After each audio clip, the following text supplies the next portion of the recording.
Hello friends, આજે આપણે બનાવીશું ખૂબ જ ટેસ્ટી એવા વધેલા ભાતમાંથી ભાતના ભજીયા.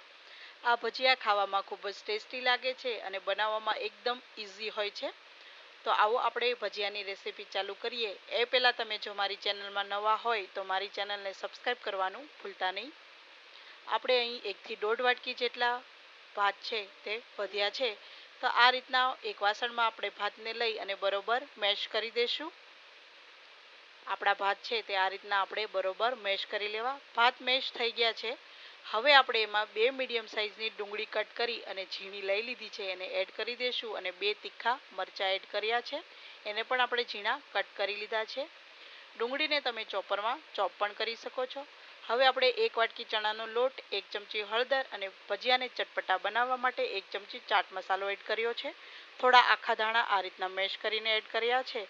અને આપણે 1 ચમચી જેટલા અજમા એડ કર્યા છે. ભજીયા ફટાફટ પચી જાય એ માટે 1 ચમચી હિંગ અને થોડું મીઠું એડ કર્યું છે સ્વાદ પ્રમાણે. હવે આપણે આ રીતના હાથેથી મસળી અને ભજીયાનો મસાલો તૈયાર કરી લઈશું. આમાં આપણે જરાય પણ પાણી એડ કરવાનું નથી. ડુંગળીમાં પાણી હોય છે અને ભાતમાં થોડું મોઇશ્ચર હોય છે, એના હિસાબે આપણો મસાલો છે તે પાણી વગર જ તૈયાર થઈ જશે.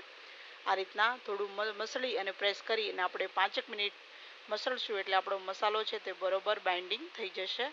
તો તમે જોઈ શકો છો કે 5 મિનિટ જેવું થયું છે અને આપણો મસાલો છે તે એકદમ સરસ રીતના તૈયાર થઈ ગયો છે.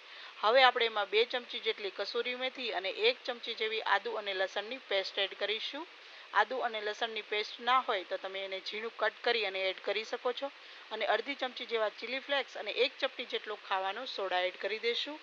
હવે આપણે એમાં 1 લીંબુનો રસ એડ કરી દઈશું.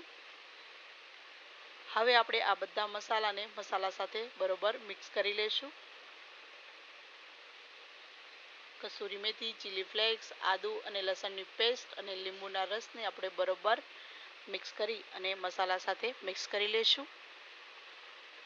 આપણો મસાલો છે તે મિક્સ થાય ત્યાં સુધી આપણે તેલ ગરમ થવા પણ મૂકી દીધું છે.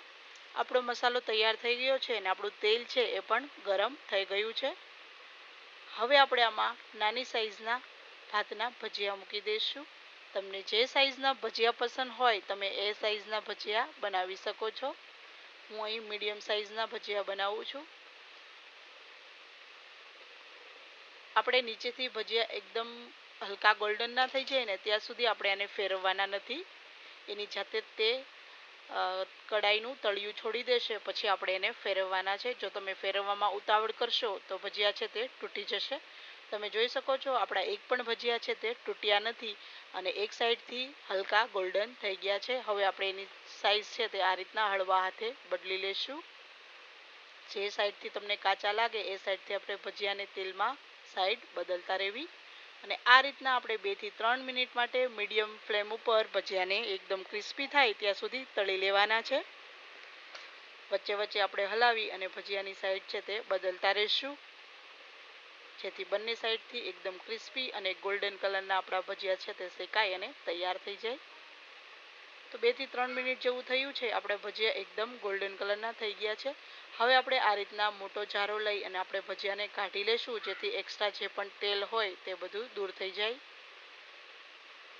તો આ રીતના આપણે બધા ભજીયા મોટા જારાની મદદથી કાઢી લેશું અને બાકીનો જે પણ મસાલો વધ્યો છે એના આપણે આ જ રીતના બધા ભજીયા બનાવી અને તૈયાર કરી લેશું.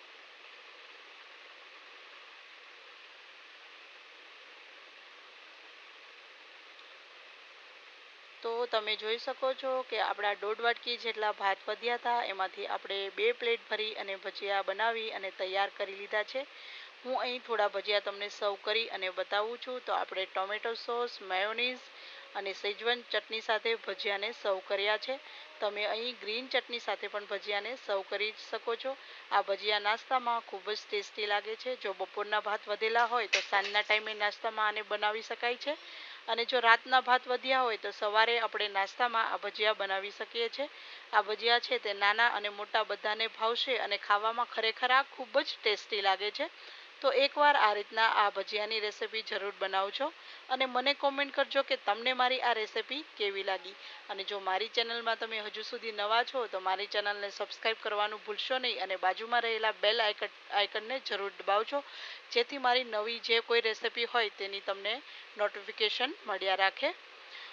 તો ફરી મળીશું આપણે બીજા જ આવા નવા અને એકદમ ઇઝી વિડીયો સાથે. ત્યાં સુધી આવજો અને મારી રેસિપી પસંદ આવે તો લાઈક, શેર અને કોમેન્ટ જરૂર કરજો.